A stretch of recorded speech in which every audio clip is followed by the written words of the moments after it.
चलो, तो surface chemistry अब स्टार्ट कर रहे हैं।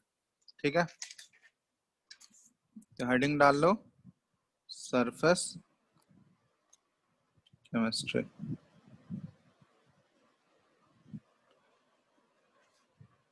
सरफेस केमिस्ट्री का ये लेक्चर 1।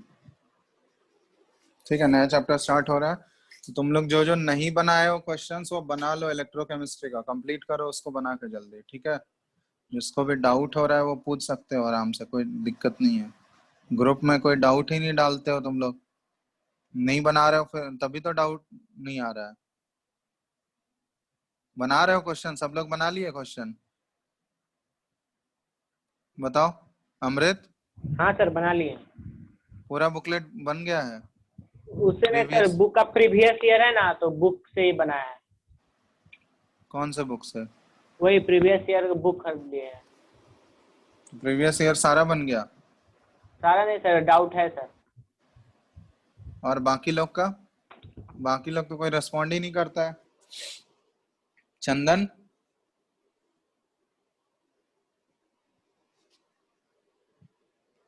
हेलो, चंदन ज्वाइन किया है कि नहीं? हाँ ज्वाइन तो किया है। आवाज आ रहा है चंदन?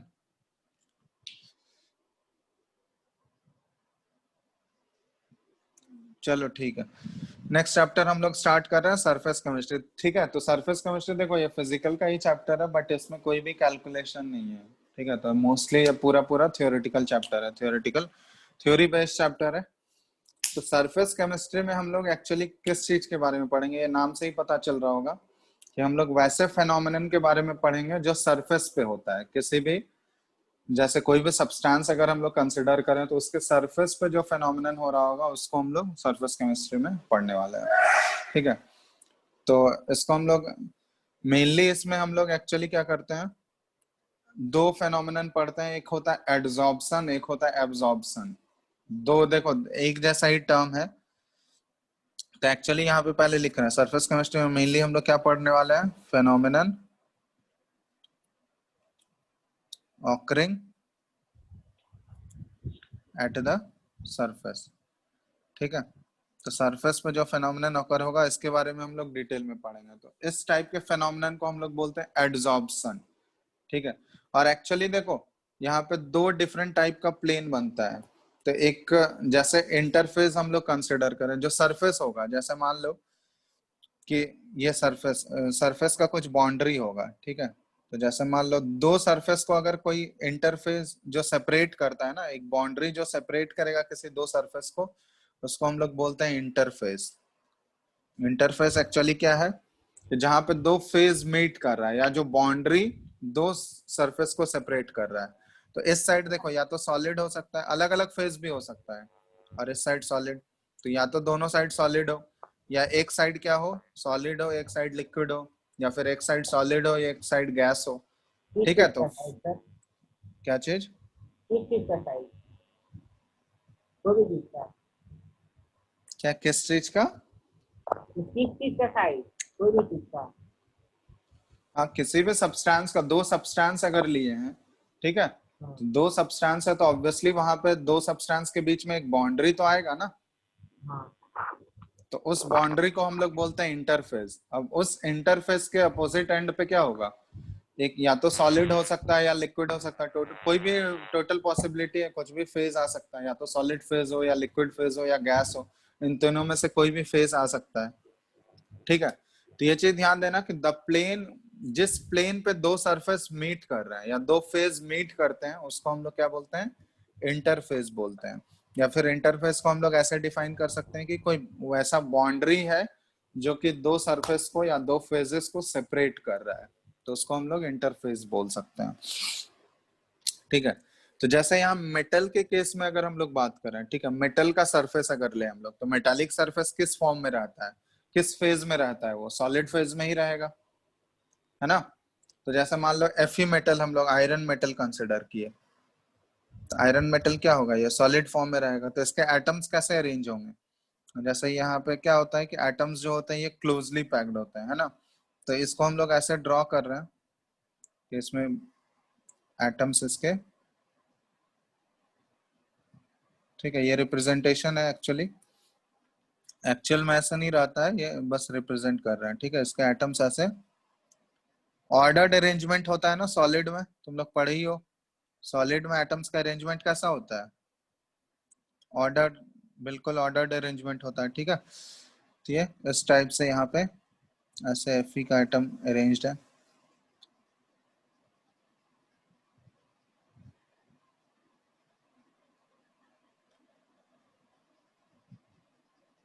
और इसी तरह ये कंटिन्यूअस इधर आगे भी जाएगा, ठीक है। और यहाँ पे ये ऐसे जाएगा अंदर, ऐसे ड्रॉ करते हैं, ठीक है।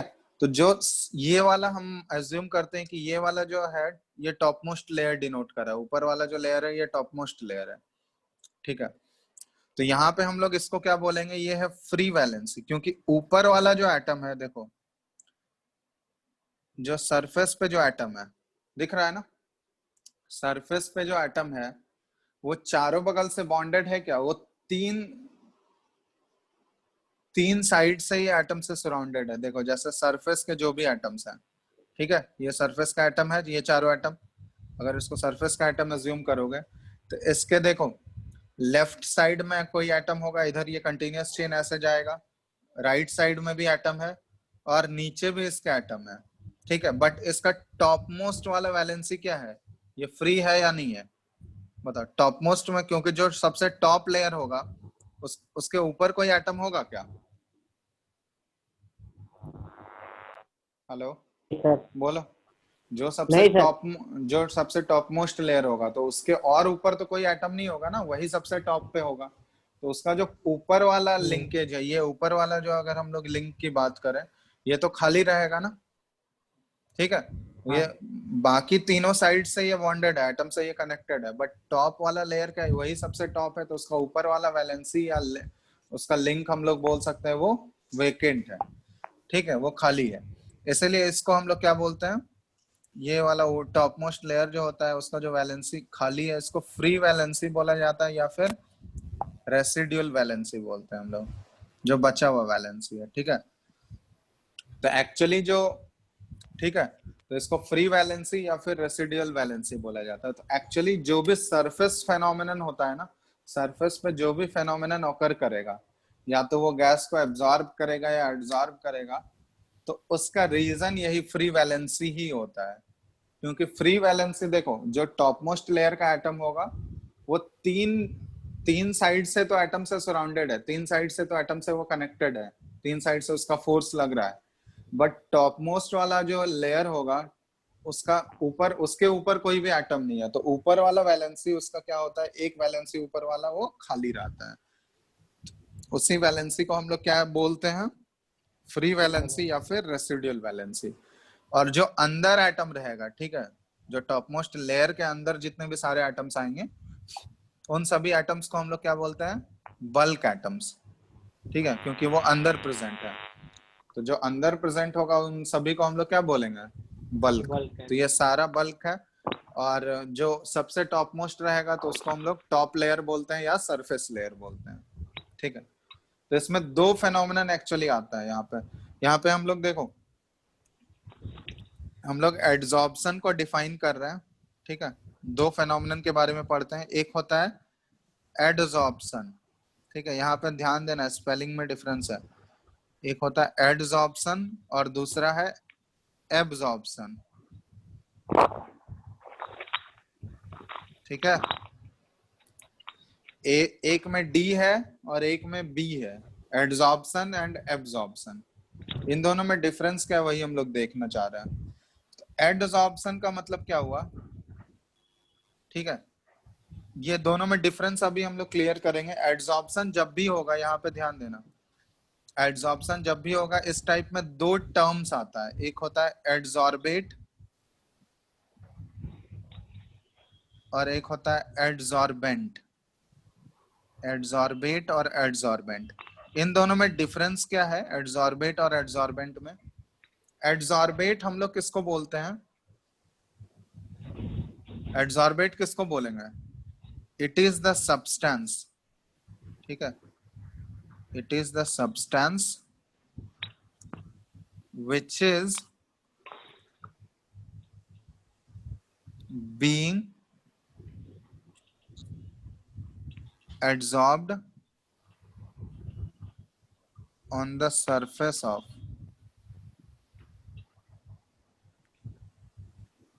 another substance। ठीक है, ये ध्यान रखना। तो एड्सॉर्बेट हम लोग किसको बोलेंगे कि ऐसा सब्सटेंस है एड्सॉर्बेट जो कि दूसरे सब्सटेंस के सरफेस पे एड्सॉर्ब हो रहा है। ठीक है, तो उसको हम लोग एड्सॉर्बेट बोलते हैं। और एड्सॉर्बेंट किसको बोलते हैं हम लोग? एड्सॉर्बेंट मतलब होता है कि इट इज द सब्सटेंस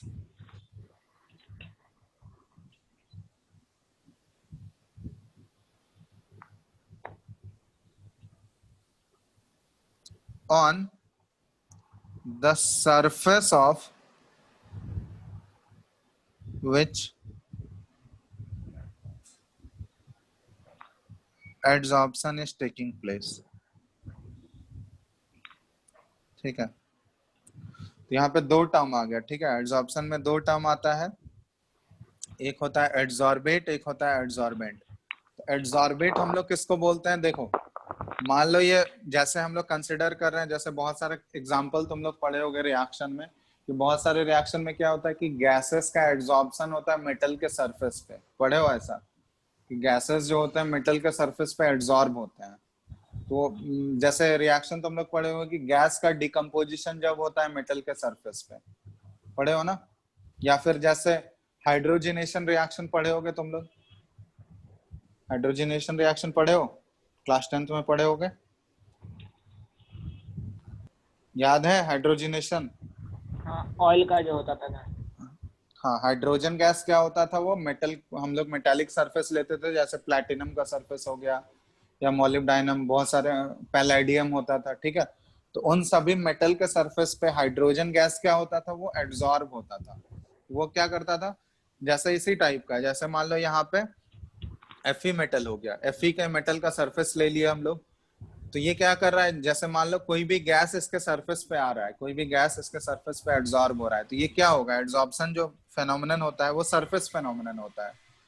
ठीक है, तो वो गैस जो होगा इसके सरफेस की तरफ अट्रैक्ट होगा। अब क्यों अट्रैक्ट होगा गैस इसकी सरफेस की तरफ?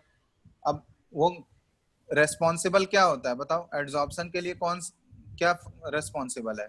ये बताए थे कि क्यों ये मेटल का जो सरफेस है ये क्यों गैस को अपनी तरफ खींचेगा।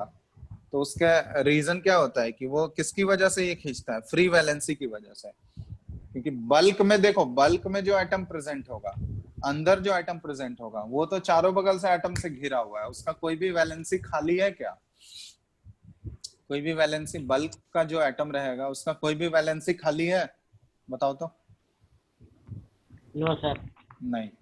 तो एक्चुअली जो सरफेस पे एटम प्रेजेंट होता है ना, सरफेस पे एटम जो प्रेजेंट होता है उसमें जो फोर्सेस लग रहे होते हैं वो अनसिमेट्रिकल लग रहा होता है, क्योंकि तीन डायरेक्शन से तो उसका फोर्स लग रहा है, बट एक ऊपर वाले डायरेक्शन से उसका फोर्स क्या है, खाली है, उसका फोर्स वो वेकेंट है।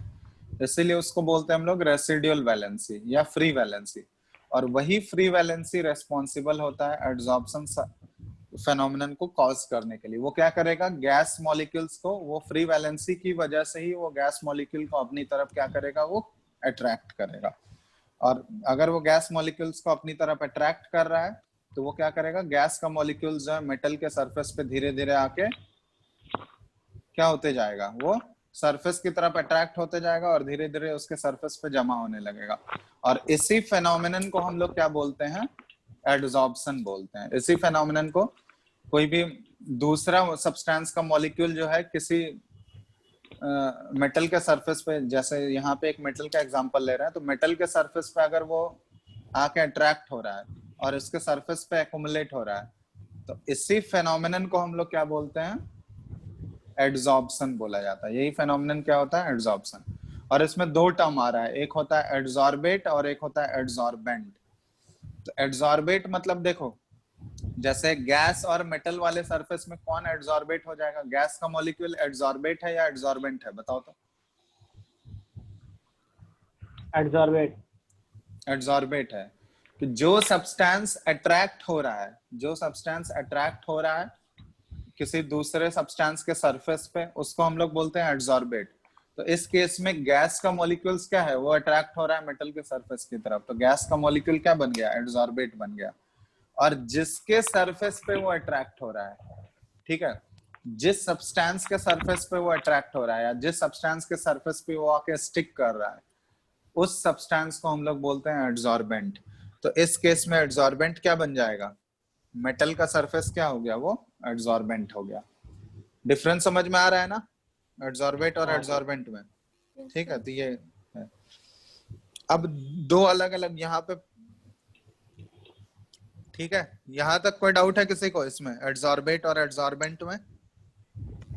अब इन दोनों फेनोमेनन में हम लोग डिफरेंस देखेंगे, एडसॉर्प्शन और एब्जॉर्प्शन, इन दोनों में क्या डिफरेंस है। ठीक है, तो यहाँ पे ऐसा लिख रहे हैं हम, इधर लिखेंगे हम लोग एडसॉर्प्शन और यहाँ पे इस साइड एब्जॉर्प्शन। ठीक है, इन दोनों में क्या डिफरेंस है, एब्जॉर्ब होना और एडसॉर्ब होना। ठीक है, एक में बी आ रहा है, एक में डी आ रहा है, इन दोनों में, इन दोनों टर्म में क्या डिफरेंस है, दोनों अलग अलग टर्म है। ठीक है, ये ध्यान देना। तो इसको डिफाइन करते हैं, इसका पहला पॉइंट ये हो गया कि इट इज द फेनोमेनन, ऐसे लिख सकते हैं हम लोग इसका डेफिनेशन एड्सॉर्प्शन का, it is the phenomenon in which there is high concentration of gas और liquid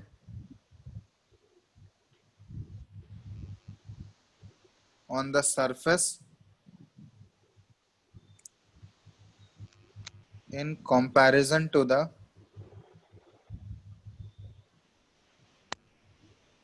bulk of the solid। ठीक है, ये बहुत इंपॉर्टेंट पॉइंट हो गया। एड्सॉर्प्शन जो है वो सरफेस फेनोमेनन है, जबकि एब्जॉर्प्शन जो है वो बल्क फेनोमेनन है। ठीक है, थ्रू आउट द वॉल्यूम होता है वो। तो एड्सॉर्प्शन देखो, इसको कैसे डिफाइन कर रहे हैं हम लोग, वैसा फेनोमेनन जिसमें कि गैस या लिक्विड का जो कंसंट्रेशन होगा वो सरफेस पे ज्यादा होगा as compare to the bulk of solid. जैसे मान लो सॉलिड के सरफेस पे गैस या लिक्विड अगर एड्सॉर्ब हो रहा है, तो एड्सॉर्प्शन हमेशा कहाँ पे होता है, सरफेस पे ही होगा। ठीक है, सरफेस पे ही या तो गैस के मॉलिक्यूल्स अट्रैक्ट होंगे या लिक्विड के मॉलिक्यूल्स अट्रैक्ट होंगे। समझ में आ रहा है ना। तो सर जो मॉलिक्यूल अट्रैक्ट हुआ उसका कंसंट्रेशन कहाँ पे ज्यादा होगा, सरफेस में ज्यादा होगा या उस सॉलिड के अंदर ज्यादा होगा, कहाँ पे ज्यादा होगा बोलो, एड्सॉर्प्शन अगर हम लोग बात कर रहे हैं तो बाहर सरफेस पे। सरफेस पे। तो उस फेनोमेनन को हम लोग यहाँ पे कंसंट्रेशन के टर्म में बात कर रहे हैं कि अगर गैस या लिक्विड का कंसंट्रेशन जो है वो सरफेस पे, सॉलिड के सरफेस पे अगर ज्यादा है in comparison to the bulk of the solid, अगर बल्क ऑफ द सॉलिड से ज्यादा अगर उसका सरफेस पे उसका कंसंट्रेशन है गैस या लिक्विड का, तो उस फेनोमेनन को हम लोग क्या बोलते हैं, एड्सॉर्प्शन बोलते हैं, उस फेनोमेनन को एड्सॉर्प्शन। ठीक है, लेकिन एब्जॉर्प्शन में क्या होता है, इसको डिफाइन कर रहे हैं यहाँ पे, it is the phenomenon, it is the phenomenon in which particles of gas or liquid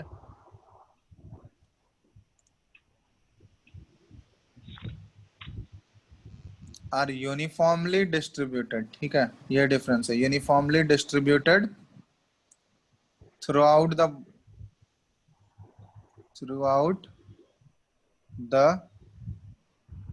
bulk of the solid। ये बात समझ में आ रहा है। तो यहाँ पे अगर हम लोग कंसंट्रेशन गैस या लिक्विड का अगर देखें तो वो कहीं पे भी सॉलिड में थ्रू आउट कहीं पे भी तुम मेजर करोगे तो concentration through out the volume of the solid क्या होगा, वो यूनिफॉर्म होगा। ठीक है, ऐसा नहीं है कि यहाँ पे सरफेस पे ज्यादा है और अंदर कम है। तो अगर सरफेस पे ज्यादा होगा और अंदर कम है तो वो कौन सा फेनोमेनन हो जाएगा, एड्सॉर्प्शन हो गया। लेकिन थ्रू आउट द वॉल्यूम, अगर सॉलिड में थ्रू आउट द बल्क जो है, अगर गैस या लिक्विड का कंसंट्रेशन जो है या उसके पार्टिकल्स यूनिफॉर्मली अगर डिस्ट्रीब्यूटेड हो गए, तो इसका मतलब वो कौन सा फेनोमेनन हो गया, एड्सॉर्प्शन या एब्जॉर्प्शन, वो क्या कहलाएगा, अब्जॉर्प्शन। एब्जॉर्प्शन कहलाएगा। ठीक है, तो ये डिफरेंस, ये बेसिक डिफरेंस है। तो हम लोग ऐसे भी बोल सकते हैं कि एड्सॉर्प्शन जो होता है वो सरफेस फेनोमेनन है, सिर्फ सरफेस पे ऑकर करेगा, लेकिन एब्जॉर्प्शन जो है वो बल्क फेनोमेनन है, मतलब through out the volume of the solid वो ऑकर करता है। ठीक है, ये बल्क फेनोमेनन इसको बोल सकते हैं। तो एड्सॉर्प्शन का एग्जांपल जैसे अगर हम लोग लें, ठीक है, तो ये ऐसा है सिलिका जेल, ठीक है, सिलिका का जेल अगर लोगे और वाटर, ठीक है, तो सिलिका जेल प्लस वाटर का अगर यहाँ पे कंसिडर करोगे तो ये एक एड्सॉर्प्शन हो गया। इसमें सिलिका जेल जो है ये बिहेव कर रहा है एड्सॉर्बेंट की तरह, और वाटर जो है यहाँ पे एड्सॉर्बेट है। ठीक है, तो एड्सॉर्बेट है। तो यहाँ पे जैसे अगर हम लोग एज्यूम करें, ये मान लो सिलिका जेल है, ठीक है, ये सिलिका जेल का सरफेस ले लिए, ऐसा एज्यूम कर लो। तो इसमें क्या होगा, सिलिका जेल का सरफेस है ये, ठीक है, ऐसा स्पेरिकल एज्यूम कर रहा है। तो इसमें वाटर मॉलिक्यूल्स क्या होगा, देखोगे ये इसके सरफेस पे स्टिक किया हुआ है, ठीक है, तो इसके सरफेस पे ऐसे वाटर मॉलिक्यूल्स यहाँ पे स्टिक किया हुआ है। तो सिर्फ सरफेस पे ही ज्यादा कंसंट्रेशन रहेगा, अंदर नहीं जाता है, अंदर बहुत कम पाया जाएगा। ठीक है, तो ये वाटर वेपर जो है इसके सरफेस पे आ जाएगा। तो इस फेनोमेनन को हम लोग क्या बोलते हैं, ये सरफेस फेनोमेनन है। ठीक है, और इसी फेनोमेनन को बोला जाता है एड्सॉर्प्शन। एब्जॉर्प्शन में क्या होता है, एग्जांपल जैसे ले रहे हैं CaCl2, कैल्शियम क्लोराइड और प्लस वाटर अगर ले लोगे, तो इस केस में क्या होता है कि यहाँ पे जैसे कैल्शियम क्लोराइड का ये लेते हैं ऐसे, ठीक है, तो इस केस में वाटर जो है सिर्फ सरफेस पे नहीं रहेगा, ये क्या होगा थ्रू आउट द वॉल्यूम, ये क्या होगा अंदर तक जाएगा, थ्रू आउट द वॉल्यूम ये पूरा डिस्ट्रीब्यूटेड होगा। ठीक है, समझ में आ रहा है ना। तो ये थ्रू आउट द वॉल्यूम, कहीं भी अगर कंसंट्रेशन मेजर करोगे तो वो यूनिफॉर्म कंसंट्रेशन रहेगा, थ्रू आउट द वॉल्यूम वो डिस्ट्रीब्यूट हो गया। तो इस फेनोमेनन को हम लोग बोलते हैं एब्जॉर्प्शन। अब यहाँ पे एक चीज नोट करना, ये इम्पोर्टेंट है, हम लोग ऐसा बोल सकते हैं कि absorption is followed by adsorption.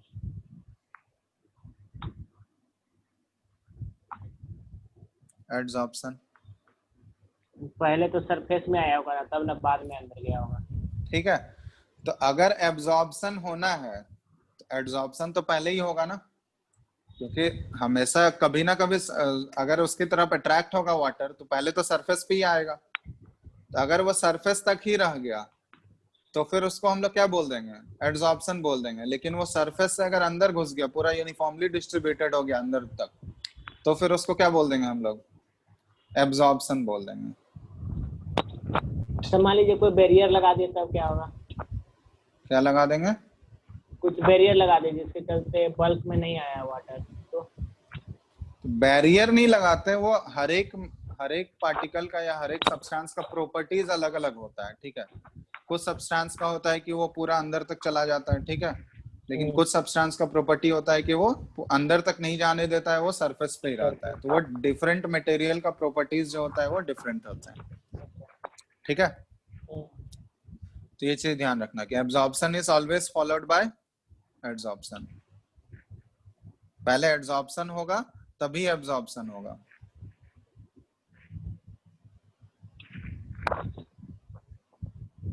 पहला तो ये हो गया। अब इसमें एक और डिफरेंस है, एड्सॉर्प्शन में हम लोग बोलते हैं कि एड्सॉर्प्शन जो होता है is rapid in the beginning and its rate becomes slow till equilibrium is achieved। समझ में आ रहा है, एड्सॉर्प्शन जब भी होगा तो शुरुआत में उसका रेट तो बहुत ज्यादा होता है, रैपिड, बहुत फास्ट रेट से स्टार्ट होता है, धीरे धीरे उसका रेट स्लो होते जाता है, और एक बार इक्विलिब्रियम आ जाता है तो वो कांस्टेंट हो जाता है रेट उसका। ठीक है, इक्विलिब्रियम करने मतलब जब तक पूरा वो होल सरफेस को कवर ना कर लेना सर। हाँ, लेकिन एब्जॉर्प्शन जो होता है ये हमेशा यूनिफॉर्म रेट पे ऑकर करता है। ठीक है, ये भी एक दूसरा डिफरेंस है। कि एब्जॉर्प्शन हमेशा क्या होगा, यूनिफॉर्म रेट पे ही चलता रहेगा, ठीक है, एक पर्टिकुलर रेट पे ही एब्जॉर्प्शन होता रहेगा हमेशा। सर बोलो। जैसे पेपर को भिगा दिए पानी से तो वो तो अब्जॉर्प्शन के अंदर आया ना। हाँ, तो कुछ देर बाद जैसे कुछ देर तक पानी फैला फिर रुक जाता है, ऐसा क्यों? क्या रुक जाता है? जब पेपर में पानी डाल दिया तो वो थोड़ा दूर तक पानी खींचेगा फिर तो रुक उससे जाएगा। ज्यादा और पानी नहीं जा सकता है उसमें, उसका पूरा स्पेस फुल हो गया। पेपर के अंदर भी तो स्पेस होता है ना, हाँ तो अगर पूरा स्पेस अगर उसका फुल हो गया वाटर मॉलिक्यूल से, तो और कहाँ से जा पाएगा अंदर? तो वो इक्विलिब्रियम स्टेट अचीव कर चुका होता है, ठीक है।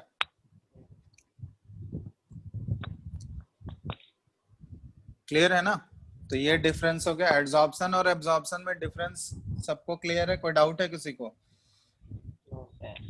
चलो, इसमें एक दो टर्म और आता है, ठीक है, जैसे एक होता है सॉर्प्शन, ठीक है, ये देखोगे सॉर्प्शन, तो सॉर्प्शन का मतलब क्या हुआ कि बोथ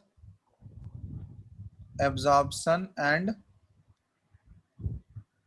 एड्सॉर्प्शन, ठीक है, ये दोनों चीज अगर हो रहा होगा, ठीक है, जहां पे एब्जॉर्प्शन और एड्सॉर्प्शन दोनों हो रहा होगा, तो उसको हम लोग कलेक्टिवली बोल देते हैं, उसको एक टर्म बोल देते हैं सॉर्प्शन। सॉर्प्शन मतलब एड्सॉर्प्शन और एब्जॉर्प्शन दोनों अगर अकर कर रहा है एक साथ, तो उसको सॉर्प्शन बोल देंगे। सर एक होता है, हाँ बोलो। वो एब्जॉर्प्शन से ही फिर अब्जॉर्प्शन हो गया तो वो टोटल तो अब्जॉर्प्शन ही ना हो गया, सॉर्प्शन फिर क्या चीज? जैसे एब्जॉर्प्शन पहले हुआ फिर अब्जॉर्प्शन हुआ, हाँ, तो अगर वो अब्जॉर्प्शन कर रहा है तो वो तो अब्जॉर्प्शन के ही अंदर आ गया, तो सॉर्प्शन कैसे हो गया? तो सॉर्प्शन एक टर्म हुआ जहां पे कि एड्सॉर्प्शन और एब्जॉर्प्शन साइमल्टेनियसली हो रहा है, ठीक है, एक ही साथ दोनों ऑकर कर रहा है साइमल्टेनियसली। समझ में आ रहा है? साइमल्टेनियसली। हाँ, ये यहाँ पे एक और ऐड कर लो, both adsorption and adsorption take place simultaneously, ठीक है, टेक प्लेस साइमल्टेनियसली, इसको हम लोग सॉर्प्शन बोल देते हैं, ठीक है। और यहाँ पे एक आता है डीसॉर्प्शन। डीसॉर्प्शन मतलब क्या हुआ कि it is the process of, मतलब ये सॉर्प्शन का उल्टा हो गया, it is the process of removing, it is the process of removing an adsorbed substance from the surface on which it is absorbed, ठीक है। तो जिसके सरफेस में वो एब्जॉर्ब हुआ है, उसके सरफेस से अगर हम लोग हटा रहे हैं उसको, तो उसको हम लोग क्या बोल देंगे? डिसऑप्शन, या रिवर्स ऑब्सॉर्प्शन बोल सकते हैं इसको हम लोग, ठीक है। इसमें एक और पर्टिकुलर टर्म आता है, या फिर इसको हम लोग रिवर्स ऑब्सॉर्प्शन भी बोल सकते हैं, रिवर्स ऑफ सॉर्प्शन, डिसऑप्शन। एक और टर्म आता है इसमें ऑक्लूजन, ठीक है, ये सारे टर्म्स ध्यान रखना, ये पूछा जा सकता है। ऑक्लूजन हम लोग किसको बोलते हैं? तो the phenomenon of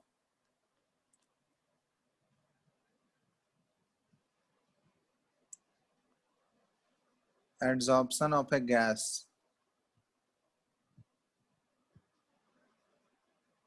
on the surface of metal, ठीक है, किसी गैस का अगर एड्सॉर्प्शन किसी मेटल के सरफेस पे हो रहा है, तो उसको हम लोग ऑक्लूजन बोलते हैं, इज कॉल्ड ऑक्लूजन, ठीक है, ये ध्यान देना कि किसी गैस का, उसके लिए एक स्पेशल टर्म है, ठीक है, वो एड्सॉर्प्शन तो होगा ही, बट किसी गैस का अगर मेटल के सरफेस पे एड्सॉर्प्शन हो रहा है, तो उसके लिए एक अनदर टर्म आता है, स्पेशल टर्म आता है, उसको ऑक्लूजन बोलते हैं। जैसे हाइड्रोजनेशन रिएक्शन था, ठीक है, प्लैटिनम के सरफेस पे क्या हो रहा है? हाइड्रोजन गैस एड्सॉर्ब हो रहा है, तो यहाँ प्लैटिनम किसकी तरह बिहेव कर रहा है? एड्सॉर्बेंट है ये, ठीक है। और हाइड्रोजन गैस ये क्या है? एड्सॉर्बेट हो जाएगा, ठीक है। तो ये इसके लिए एक स्पेशल टर्म हम लोग यूज करते हैं, इसको क्या बोलते हैं? ऑक्लूजन। तो ये सारे टर्म्स हैं, बस ध्यान रखना, ये सारे अलग अलग टर्म्स है, ये सब पूछा जा सकता है, कंफ्यूजिंग टर्म है, इसलिए ये सब ध्यान रखना।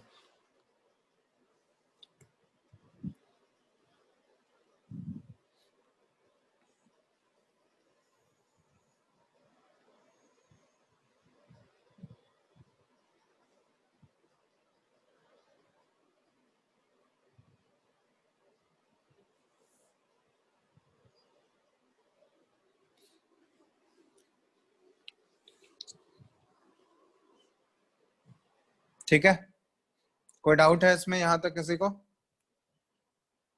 हेलो? No sir. चलो, अब हम लोग नेक्स्ट बढ़ रहे हैं आगे, टाइप्स ऑफ एड्सॉर्प्शन में। ठीक है, तो पहले हम लोग एड्सॉर्प्शन के टाइप्स पे जा रहे हैं। तो एड्सॉर्प्शन जो होता है ये दो टाइप का होता है, ठीक है, टू टाइप्स। यहाँ पे हम लोग बात कर रहे हैं इसको दो टाइप का। एक है पॉजिटिव, पॉजिटिव एड्सॉर्प्शन। ठीक है, पॉजिटिव एड्सॉर्प्शन कब होगा? ठीक है, ये फर्स्ट टाइप है पॉजिटिव एड्सॉर्प्शन। तो इसका डेफिनेशन लिख रहे हैं। इसको पॉजिटिव एड्सॉर्प्शन हम लोग तब बोलेंगे if the concentration of adsorbate is more on the surface of adsorbent than in the bulk of the solid। बात समझ में आ रहा है?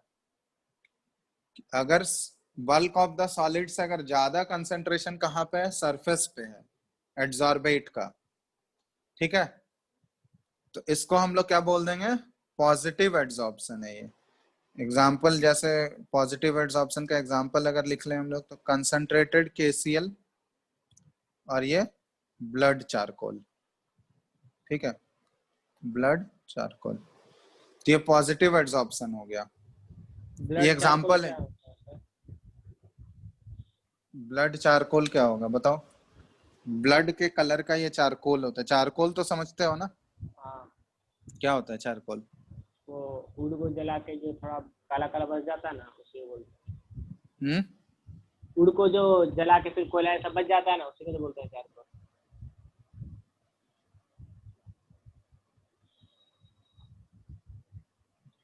वुड को जलाने के बाद हाँ, क्या बच जाता है?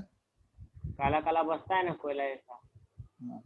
तो ये ब्लड चारकोल एक्चुअली क्या है? ये बायो में नहीं पढ़े हो ये ब्लड चारकोल के बारे में?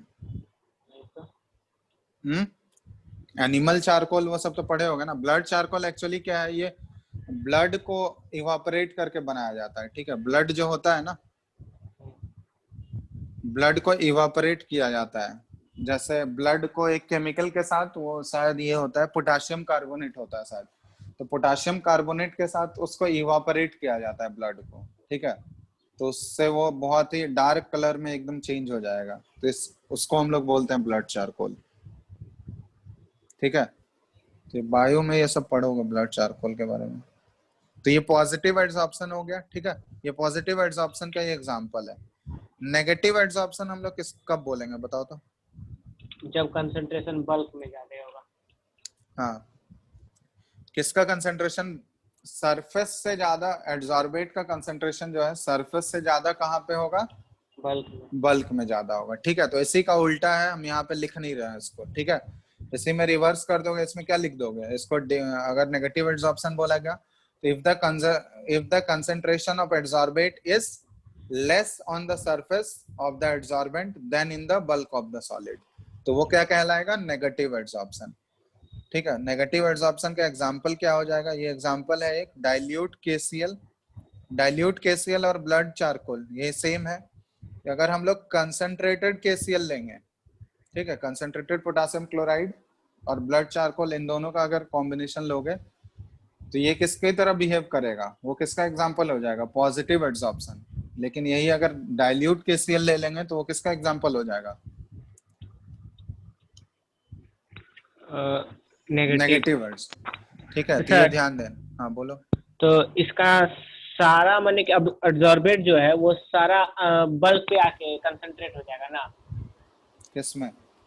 ये नेगेटिव में।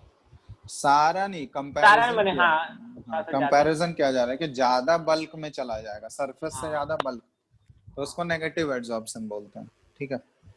अब यहाँ एक और पॉइंट यहाँ पे लिख रहा है, ये ध्यान देना कि state of the adsorbent molecule. तो सर सेंटर में कुछ होगा तभी तो ज्यादा जा रहा है। क्या चीज? यूनिफॉर्मली स्प्रेड करना चाहिए था ना, सेंटर में ज्यादा क्यों चला जाएगा? तो यूनिफॉर्मली स्प्रेड हो जाएगा तब तो वो एब्जॉर्प्शन हो जाएगा, यहाँ पे हम लोग एड्सॉर्प्शन की बात कर रहे हैं। हाँ हाँ हाँ सर। ठीक है। यूनिफॉर्मली अगर स्प्रेड हो जाएगा तब तो एब्जॉर्प्शन बोल देंगे ना उसको। हाँ तो यहाँ पे हम लोग एड्सॉर्प्शन को क्लासिफाई कर रहे हैं। तो यहाँ ध्यान देना कि state of the adsorbent molecule on the surface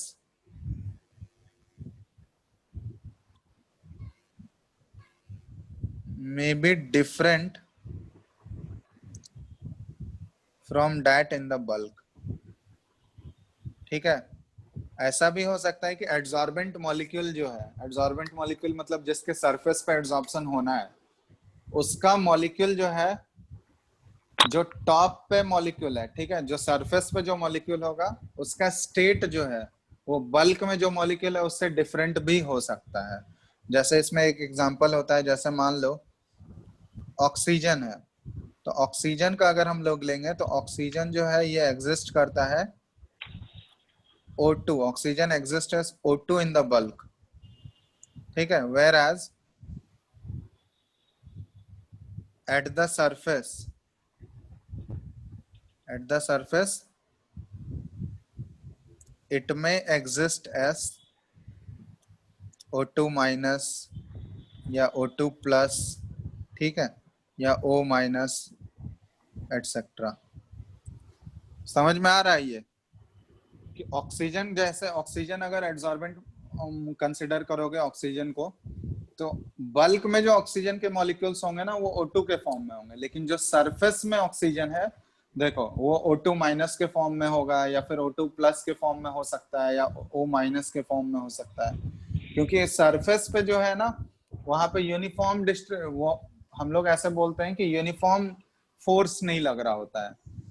समझ में आ रहा है? यूनिफॉर्म फोर्स नहीं लग रहा होता है क्योंकि वहां पे टॉप वाला जो फोर्स है, ऊपर से जो फोर्स लग रहा है वो रेसिड्यूल है, तो वहां क्या कर सकता है वो केमिकली कंबाइन कर सकता है, केमिकल रिएक्शन में इन्वॉल्व हो सकता है वो। तो इसलिए जो टॉप वाला जो मॉलिक्यूल होता है, जो सरफेस वाला मॉलिक्यूल है, उसका फेज जो है वो बल्क में जो मॉलिक्यूल प्रेजेंट है उससे डिफरेंट हो सकता है। ठीक है। ऐसा नहीं है कि through out the volume adsorbent molecule की अगर हम लोग बात करें तो थ्रू आउट द वॉल्यूम उसका स्टेट जो है वो हमेशा सेम रहेगा, ऐसा नहीं बोल सकते हैं। ठीक है। जो सरफेस वाला जो मॉलिक्यूल है उसका स्टेट जो है वो बल्क में जो मॉलिक्यूल प्रेजेंट है उससे डिफरेंट हो सकता है। तो उसका एक एग्जांपल यहाँ पे जैसे ये बताए। बात समझ में आ रहा है या नहीं? Yes sir. ठीक है। तो ये ध्यान रखना, ये सब पॉइंट्स है रिलेटेड इससे। अब जैसे मान लो इसमें एक और चीज हम लोग बात कर रहे हैं, thermodynamics of adsorption. Actually adsorption जो होता है ना वो स्पॉन्टेनियस प्रोसेस है। एड्सॉर्प्शन क्या है? Spontaneous process. ठीक है। एड्सॉर्प्शन स्पॉन्टेनियस प्रोसेस है, मतलब इसका थर्मोडायनेमिक्स के बारे में अगर हम लोग बात करें, स्पॉन्टेनियस प्रोसेस है तो इसके लिए पढ़े होगे तुम लोग। तो स्पॉन्टेनियस प्रोसेस है तो मतलब इसका डेल्टा जी का वैल्यू क्या होना चाहिए, ग्रेटर देन 0 या लेस देन 0? बताओ तो। Greater than 0। Delta G greater than 0 होता है स्पॉन्टेनियस में। क्या पढ़े हो यार तुम लोग थर्मोडायनेमिक्स? ये तो अभी हम इलेक्ट्रोकेमिस्ट्री में भी डिस्कस किए थे। हाँ हाँ। स्पॉन्टेनियस प्रोसेस के लिए क्या होना चाहिए? Less than 0। डेल्टा जी का वैल्यू ये लेस देन 0, नेगेटिव होना चाहिए। ठीक है।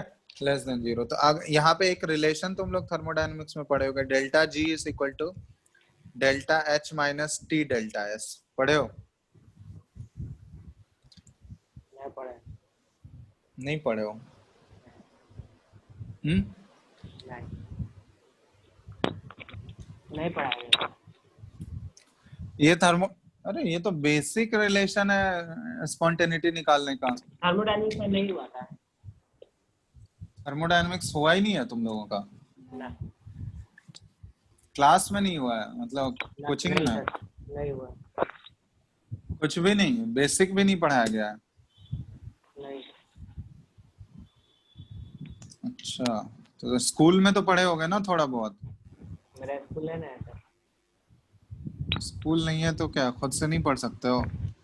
ठीक है, वो कवर किया जाएगा। तुम लोग बोले नहीं थे अतुल सर को? सर को तो पता रहता है। हम्म।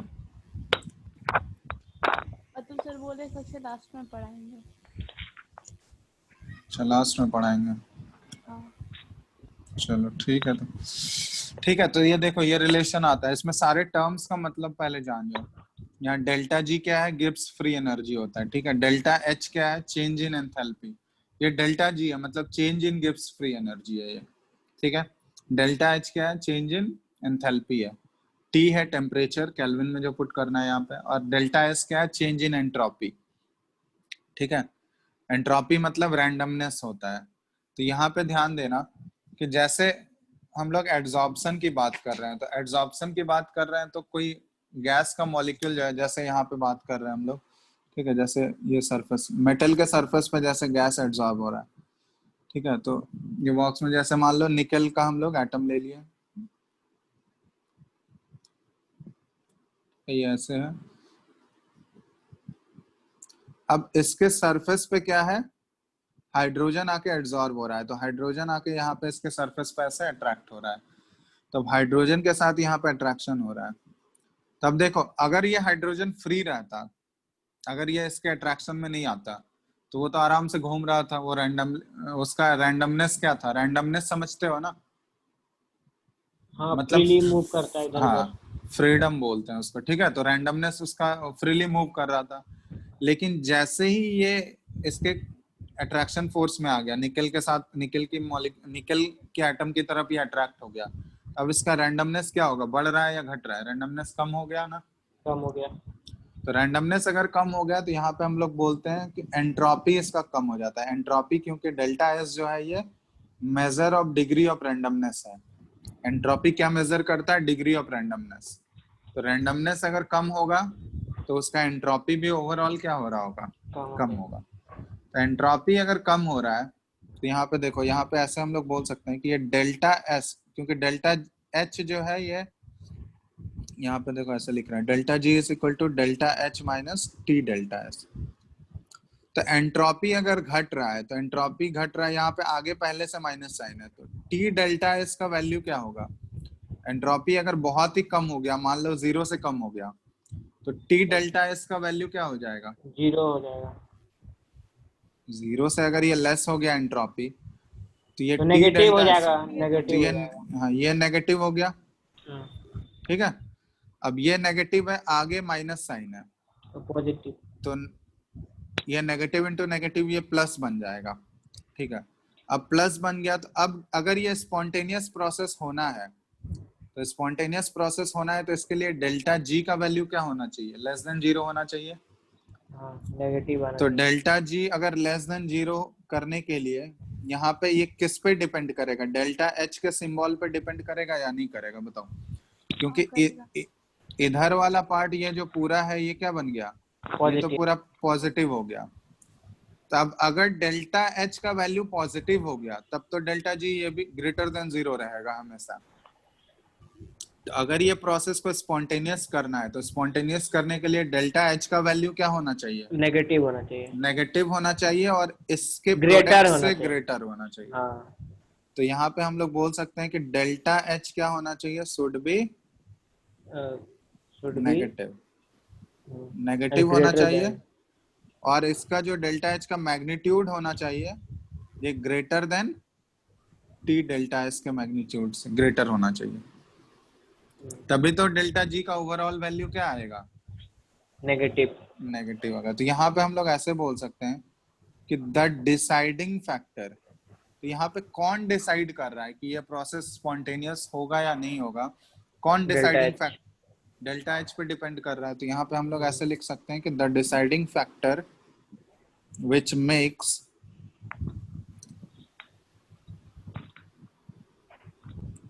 adsorption spontaneous is enthalpy. Enthalpy वाला टर्म जो है या डेल्टा एच वाला टर्म जो है, चेंज इन एंथैल्पी, ये डिसाइडिंग फैक्टर होता है। ये डिसाइड करेगा इस केस में कि एड्सॉर्प्शन फिनोमेनन जो है वो स्पॉन्टेनियस है या नहीं है। समझ में आ रहा है? तो ड्राइविंग फोर्स कौन सा होता है यहाँ पे? अगर ये एड्सॉर्प्शन प्रोसेस को स्पॉन्टेनियस करना है तो उसके लिए ड्राइविंग फोर्स कौन सा हो गया? एंथैल्पी हो गया। ठीक है, स्पॉन्टेनियस होने के लिए ड्राइविंग फोर्स क्या होता है? एंथैल्पी। यहाँ पे एक और टर्म के बारे में हम लोग बात करते हैं, एंथैल्पी ऑफ एड्सॉर्प्शन। ठीक है, इसको डिफाइन कैसे करते हैं हम लोग? Enthalpy of adsorption.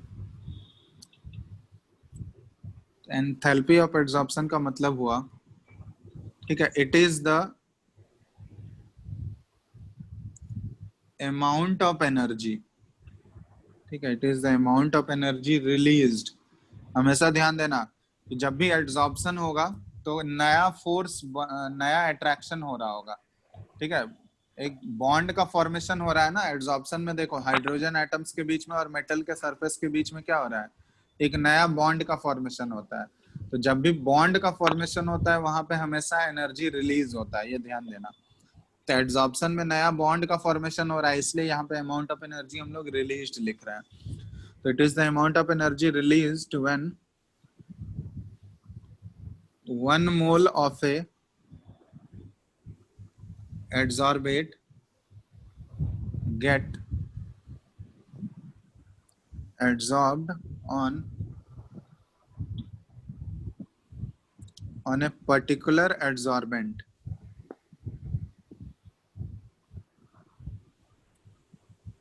at equilibrium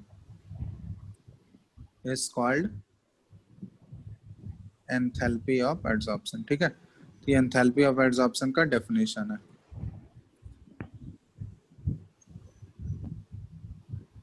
ये ध्यान रखना, amount of energy released when 1 mole of adsorbate get adsorbed on a particular adsorbent at equilibrium is called enthalpy of adsorption.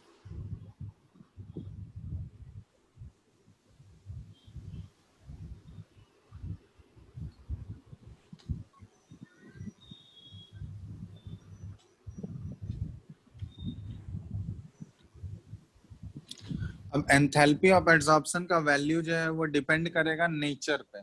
किसके नेचर पे डिपेंड करेगा? आइदर एड्सॉर्बेंट और एड्सॉर्बेट, उन दोनों के नेचर पे डिपेंड करता है।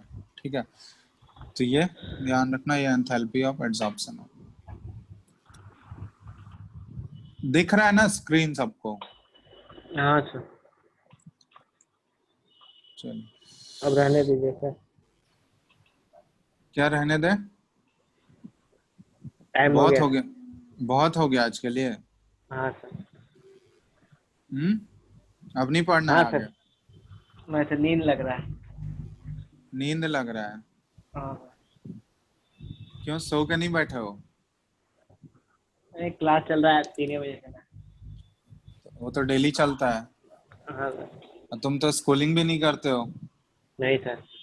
तो फिर जो स्कूलिंग करता है वो लोग स्कूल का भी क्लास कर रहा है, इधर भी कर रहा है।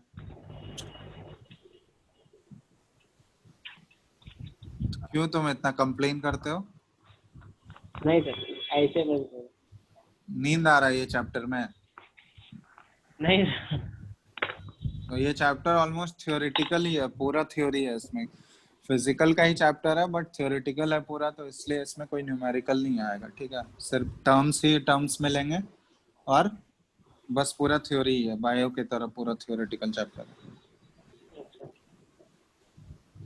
ठीक है, चलो एक और चीज बता देते हैं फिर छोड़ देंगे। ठीक है, इसमें नेक्स्ट हम लोग ये टाइप्स ऑफ एड्सॉर्प्शन में मूव करते हैं। टाइप्स ऑफ एड्सॉर्प्शन एक हम लोग देख चुके हैं, पॉजिटिव और नेगेटिव, वो देख चुके हैं। तो वो किसके बेसिस पे था? वहां वो था कि कंसंट्रेशन ऑफ एड्सॉर्बेट कितना है, आइदर सरफेस पे कितना है और बल्क में कितना है, उसके बेसिस पे क्लासिफाई किया गया था। ये जो टाइप्स ऑफ एड्सॉर्प्शन हम लोग यहाँ पे क्लासिफाई करेंगे, ये किसके बेसिस पे होगा? On the basis of force of attraction. कि एड्सॉर्बेट और एड्सॉर्बेंट के बीच में फोर्स ऑफ अट्रैक्शन या कौन कौन से फोर्सेस एक्ट कर रहे हैं उसके बेसिस पे कितने टाइप्स ऑफ एड्सॉर्प्शन होता है, ठीक है। तो ये इंपॉर्टेंट है यहाँ पे, ऑन द बेसिस ऑफ ये क्या है, टाइप्स ऑफ फोर्सेस ये बता रहे हैं। तो इसमें दो टाइप आता है, ठीक है।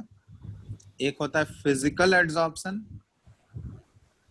ठीक है, ये वाला इंपॉर्टेंट है ज्यादा, फिजिकल एड्सॉर्प्शन, या फिर इसको हम लोग बोलते हैं वंडरवाल एड्सॉर्प्शन भी बोला जाता है, फिजिकल या वंडरवाल एड्सॉर्प्शन, या फिर इसको एक और टर्म है फिजिसॉर्प्शन भी बोला जाता है, फिजिसॉर्प्शन। फिजिकल एड्सॉर्प्शन को ही फिजिसॉर्प्शन बोला जाता है, ठीक है। तो ये एक हो गया एक टाइप। दूसरा होता है, इधर लिख रहे हैं, केमिकल एड्सॉर्प्शन। यह है केमिकल एड्सॉर्प्शन, या फिर इसी को बोला जाता है एक्टिवेटेड एड्सॉर्प्शन, ठीक है। केमिकल एड्सॉर्प्शन या फिर एक्टिवेटेड एड्सॉर्प्शन, या फिर एक और टर्म है इसमें केमिसॉर्प्शन, ठीक है। एक है फिजिसॉर्प्शन, एक है केमिसॉर्प्शन। तो इन दोनों का हम लिख दे रहे हैं, इन दोनों में डिफरेंस क्या है, ठीक है। तो ये ऐसे कॉलम ड्रॉ कर लेना इसमें। तो इसमें पहला पॉइंट जो है फिजिसॉर्प्शन या फिजिकल एड्सॉर्प्शन में, कि यहाँ नाम से ही पता चल रहा होगा कि फिजिकल एड्सॉर्प्शन है या वंडरवाल एड्सॉर्प्शन है। तो इसमें जो फोर्स ऑफ अट्रैक्शन होगा एड्सॉर्बेट और एड्सॉर्बेंट के बीच में, वो फोर्स ऑफ अट्रैक्शन क्या होगा, वीक होगा या स्ट्रांग होगा, बताओ। वंडरवाल फोर्स एक्चुअली एक वीक फोर्स होता है ना, बहुत ही वीक फोर्स होता है। यहाँ पे हम लोग ऐसे बोल सकते हैं कि there is a weak force of attraction, किसके किसके बीच में, between between the absorbent and absorbent. Adsorbate and adsorbent, ठीक है। यहाँ पे वीक फोर्स ऑफ अट्रैक्शन होगा बिटवीन एड्सॉर्बेट एंड एड्सॉर्बेंट। और इस केस में क्या होगा, सॉरी इस केस में Strong इसका force पहला, of attraction. हाँ, तो यहाँ पे वीक फोर्स है, तो इस केस में क्या होगा, स्ट्रॉन्ग फोर्स ऑफ अट्रैक्शन होगा, ठीक है। पूरा नहीं लिख रहे हैं हम, स्ट्रॉन्ग फोर्स ऑफ अट्रैक्शन। तो स्ट्रॉन्ग फोर्स ऑफ अट्रैक्शन है, मतलब यहाँ पे एक्चुअली स्ट्रॉन्ग फोर्स है। तो यहाँ पे हम लोग बोल सकते हैं कि एक्चुअली एक केमिकल बॉन्ड एग्जिस्ट करता है, ठीक है, केमिकल बॉन्ड एग्जिस्ट, कि एड्सॉर्बेट और एड्सॉर्बेंट के बीच में एक्चुअली में क्या बन जाएगा, एक केमिकल बॉन्ड बनेगा। क्योंकि केमिकल बॉन्ड बनेगा तभी वो स्ट्रॉन्ग फोर्स ऑफ अट्रैक्शन कहलाता है, ठीक है। तो ये पहला डिफरेंस हो गया इन दोनों में। दूसरा है कि फिजिसॉर्प्शन अगर होगा तो इसके केस में एंथैल्पी ऑफ एड्सॉर्प्शन जो होता है ये लो होगा। एंथैल्पी ऑफ एड्सॉर्प्शन इस केस में बहुत ही लो होता है। इसका रेंज जो होता है ये है 20 to 40 किलोजूल पर मोल, ठीक है, ये रेंज। और इसमें क्या है, अगर ये स्ट्रॉन्ग बॉन्ड बन रहा है तो स्ट्रॉन्ग बॉन्ड बनने से एंथैल्पी ऑफ एड्सॉर्प्शन क्या होगा इस केस में, हाई होगा। और इसका जो रेंज आता है ये रेंज ऑलमोस्ट 80 to 240 किलोजूल पर मोल होता है, ठीक है। तो ये केमिसॉर्प्शन में एंथैल्पी ऑफ एड्सॉर्प्शन क्या होगा, हाई होगा। तीसरा है कि फिजिसॉर्प्शन जो होगा it occurs at lower temperature, it occurs at lower temperature, low temperature पे ये अकर करता है। हाई टेम्परेचर पे डिसऑर्प्शन हो जाएगा, एट हाई टेम्परेचर अगर ये फिजिसॉर्प्शन होगा तो हाई टेम्परेचर पे डिसऑर्प्शन टेक्स प्लेस, ठीक है, ये ध्यान रखना।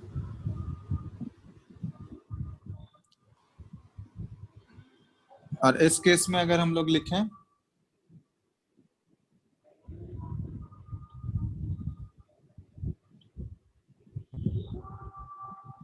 तो यहाँ पे क्या होता है कि ये लोअर, यहाँ पे कुछ अमाउंट, क्योंकि एक्चुअली में केमिसॉर्प्शन में क्या हो रहा है, केमिकल रिएक्शन हो रहा है, किसके किसके बीच में, एड्सॉर्बेट मॉलिक्यूल और एड्सॉर्बेंट मॉलिक्यूल के बीच में एक केमिकल रिएक्शन होता है।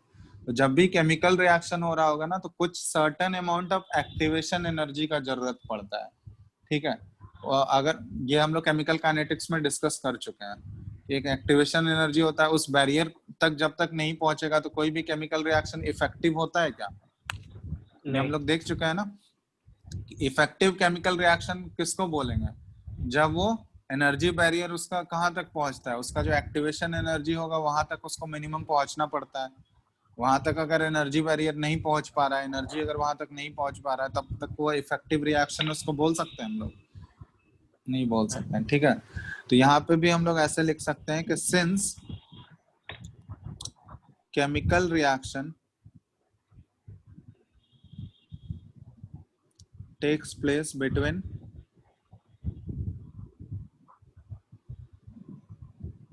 adsorbate and adsorbent, therefore some amount of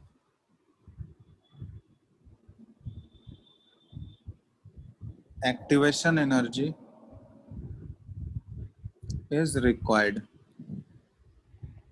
to activate the reactant molecules, ठीक है। तो रिएक्टेंट मॉलिक्यूल्स मतलब जो दो मॉलिक्यूल आपस में रिएक्ट करने वाले हैं, उनको एक्टिवेट करने के लिए कुछ अमाउंट ऑफ एक्टिवेशन एनर्जी का जरूरत पड़ता है, इसीलिए इसको एक्टिवेटेड एड्सॉर्प्शन भी बोला जाता है, ठीक है। इसीलिए यहाँ पे एक्टिवेटेड एड्सॉर्प्शन वाला टर्म यूज कर रहे हैं।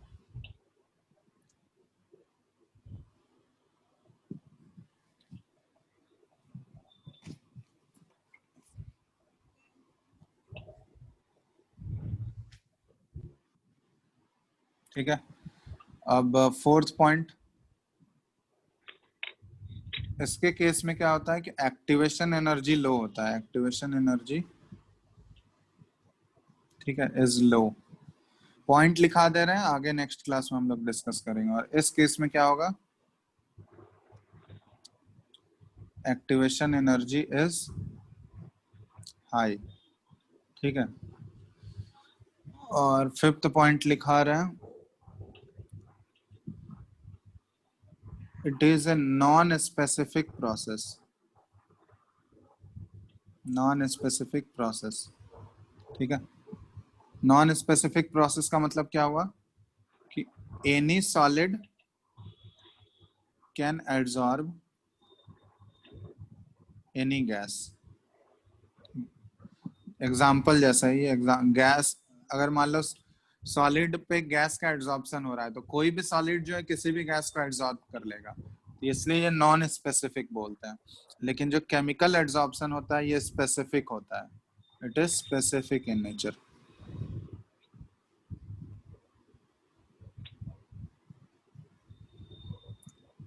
ठीक है। एक और पॉइंट है इसमें, it forms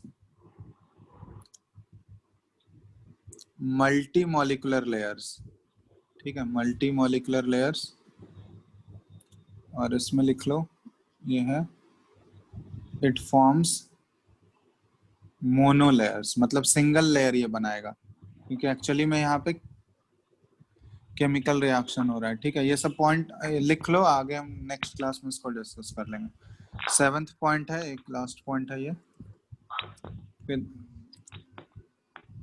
the extent of adsorption also depends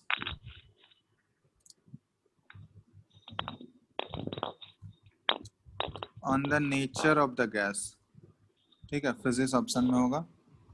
और केमिस्ट ऑप्शन में क्या होगा, केमिकल एड्सॉर्प्शन, यहाँ पे ऐसे लिख लेते हैं, सेवेंथ पॉइंट ये ना, chemical adsorption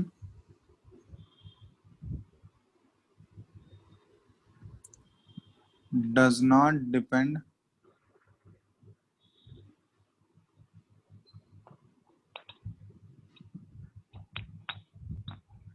on the nature of the gas, ठीक है। चलो, तो ये पहले कुछ पॉइंट लिख लो।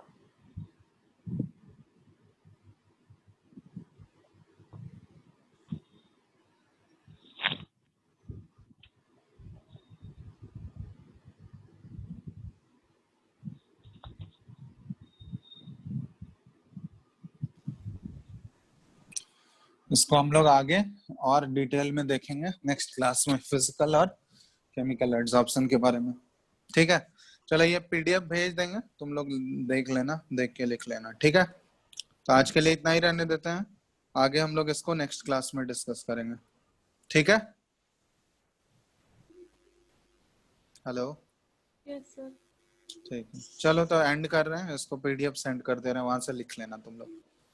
ठीक है।